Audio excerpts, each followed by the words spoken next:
Hello, my fellow citizens of America and others across the globe. This is the Architect, speaking on behalf of Anonymous.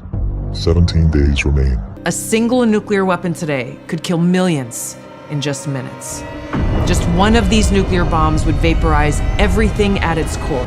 The shockwave would crush structures miles away, killing and maiming countless people.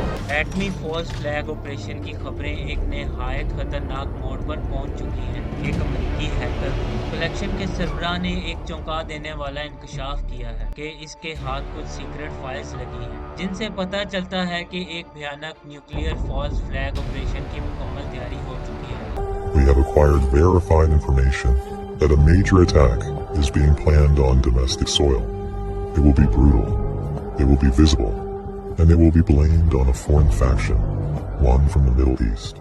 But that is a lie. False flag वो साजिश होती है जिसमें खुद कोई हमला या तबाही की जाती है या करवाई जाती है और फिर इसका इल्जाम किसी और पर डालकर अवाम को इसके दुश्मन के खिलाफ कर देती है, ताकि गवर्नमेंट को हमला करने या इंतकामी कार्रवाई का इखलाकी और अवामी जवाब हासिल हो जाए। हैकर ने कहा है कि स्टेज सेट हो चुका है और टारगेट भी मुंतखब कर लिया गया है। इसने खबरदार किया है कि अगर इस मंसूबे पर अमल हुआ तो वो तमाम क्लासिफाइड फाइल्स को पब्लिक कर देगा। इसके मुताबिक कुछ खुफिया अंडरग्राउंड फोर्सेस अमेरिकी अवाम को इस्तेमाल करके दुनिया को तबाही की तरफ ले जाना चाहती है, और अगर खुदा न खास्ता बेगुनाह लोग मारे गए तो इनकी जिंदगियों की इन लोगों के नजदीक कोई अहमियत नहीं, क्योंकि इनका मकसद सिर्फ अपना प्लान कामयाब बनाना है और किसी भी हद तक जा सकते हैं। और इस साजिश में एजेंसीज, गवर्नमेंट और मीडिया भी इनके साथ होंगे। But instead is a hyper-militarized power with deep influence through sexual blackmail in our intelligence,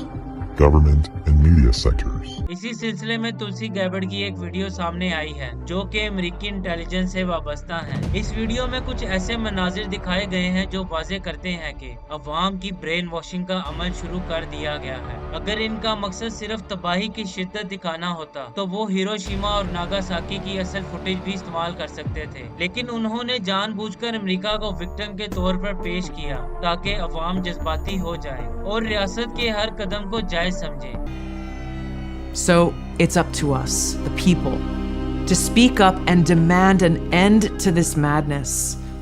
और खुदा न खास्ता जब कोई भयानक वाकया पेश आ जाएगा तो यही मीडिया और ऑफिशियल्स कहेंगे कि हम तो पहले ही वार्न कर रहे थे। ये बात भी याद रखने की है कि पाकिस्तान वाहिद मुस्लिम एटमी ताकत है और ये बात कई गैर मुस्लिम आलमी ताकतों के लिए नाकाबिले कबूल है। लिहाजा उन लोगों को अक्ल से काम लेना चाहिए जो आजकल ये नारा लगा रहे हैं कि पाकिस्तान ईरान के लिए किसी भी हद तक जा सकता है। मौजूदा सूरत हाल में जज्बात से नहीं बल्कि होश से फैसला करने का वक्त है। अब वक्त आ गया है कि हम सिर्फ खबरें सुनने वाले नहीं बने, बल्कि इनकी तह में छुपी सच्चाई को समझें। हर दिखाई जाने वाली वीडियो, हर बोली जाने वाली तकरीर और हर लिखी जाने वाली हेडलाइन के पीछे के मकसद को पहचानें, क्योंकि आज अगर हम सच से नजरें चुराएं तो कल सिर्फ तमाशाई नहीं, शायद खुद निशाना बन जाए।